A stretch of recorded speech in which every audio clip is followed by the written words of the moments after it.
Hi guys, good afternoon.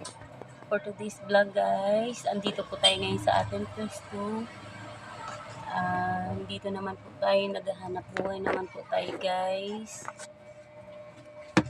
Actually, katatapos lang po natin magtinda guys. Kaya medyo hindi na po tayo busy. Nagtitinda po tayo ng ating fried chicken guys. Ayan po yung tinitinda ng fried chicken guys. Ayan po. Ayan guys.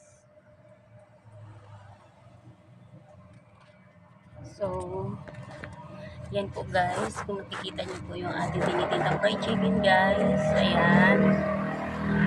Ayan po. Kaya, habang wala pa po tayong customer at hindi pa po tayo busy, magbabalo pa po muna tayo ng